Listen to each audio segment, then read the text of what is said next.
You know, some crimes are so perfectly planned, so incredibly audacious, they become the stuff of legend. But what made this one possible wasn't just nerve.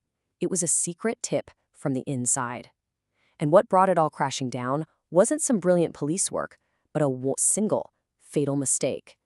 And, believe it or not, a board game. So let's unpack the story of the Great Train Robbery. Okay, so picture this. You're driving a train, a route you know like the back of your hand, and it's the middle of the night. Up ahead, a red light suddenly appears where it should be green. It's weird. So you stop the train, and for a moment, everything is just silent. But that silence, it's the calm before a perfectly orchestrated storm.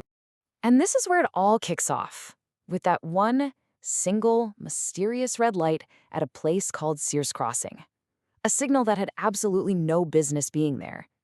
Now, you have to understand, this wasn't just any old passenger train. This was basically a traveling post office, sorting mail while speeding down the tracks.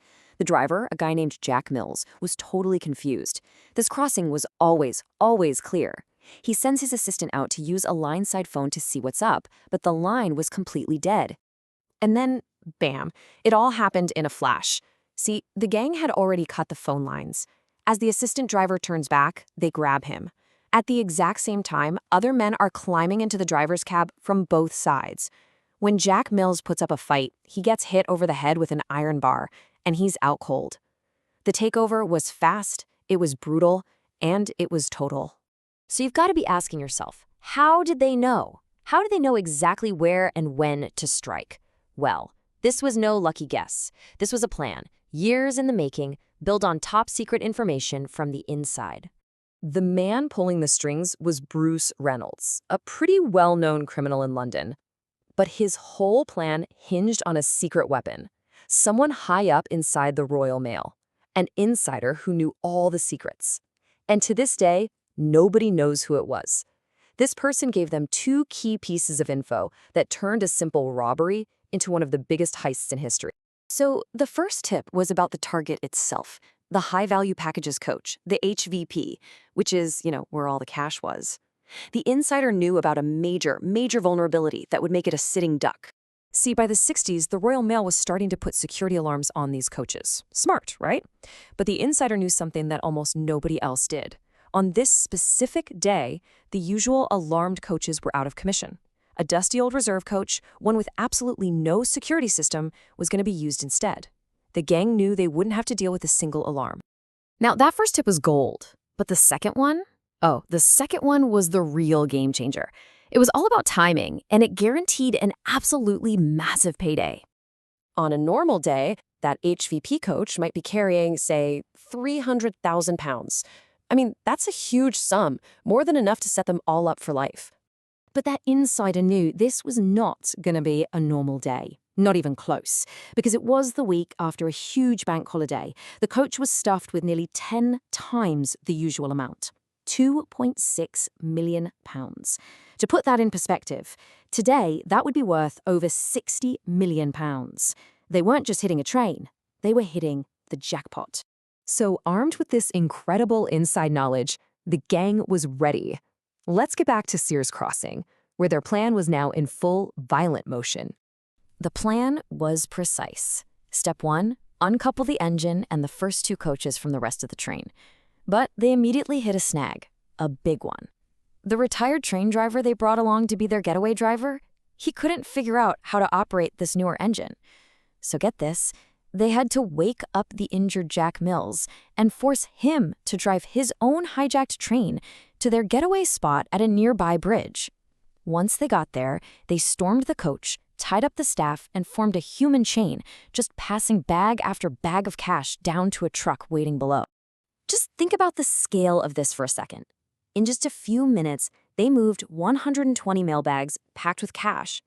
That's 2.5 tons of money. They were actually running out of time, so they had to leave 8 bags behind. Imagine that. As they were leaving, one of the robbers yelled a final threat to the terrified postal workers. It was a simple warning, just to buy themselves a bit more time to escape.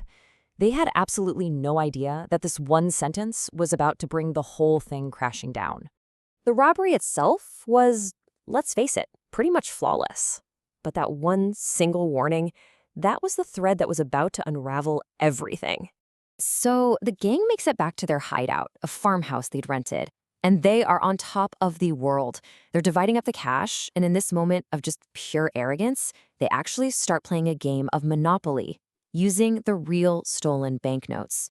But that celebration didn't last long. They were listening to police broadcasts on a radio, and they heard something that made their blood run cold. The police had taken that 30-minute warning and used it to calculate a search radius of about 50 kilometers. The net was closing in way, way faster than they had planned. All of a sudden, their plan to just lay low for a few days was out the window. They had to get out, right now. It was a mad scramble. They wiped the farmhouse for prints and paid a guy to burn the whole place to the ground after they left, to destroy any evidence. But you know what they say about the best laid plans? That farmhouse was supposed to vanish in a cloud of smoke, taking all the evidence with it. Well, it didn't. First off, the guy they paid to torch the place, he just took the money and bolted. A little while later, a neighbor who knew the police were swarming the area reported all the suspicious stuff they'd seen. The police raid the farm, and it is an absolute goldmine of evidence: mailbags, cash wrappers, and the Monopoly set. And even though they tried to wipe everything down, the robbers had left fingerprints all over the game board. Those fingerprints were the breakthrough. Since most of the gang were already known criminals, the police quickly identified and arrested 14 of them. Most got 30 years in prison. But here's the tragic contrast. The driver, Jack Mills, was so traumatized by the attack he never worked again. He died just 7 years later. You know, the robbery left a permanent mark, and not just on the people involved, but on the place itself. To this day, locals still call Bridgego Bridge, the site of the heist, the train robber's bridge. So, in the end, yeah, almost everyone was caught. But the story isn't quite over. 2 key players just vanished without a trace. The replacement driver who couldn't work the engine, and, more importantly, the anonymous Royal Mail insider who made the whole thing possible in the first place. Their identities? That remains the final and most tantalizing mystery of the great train robbery.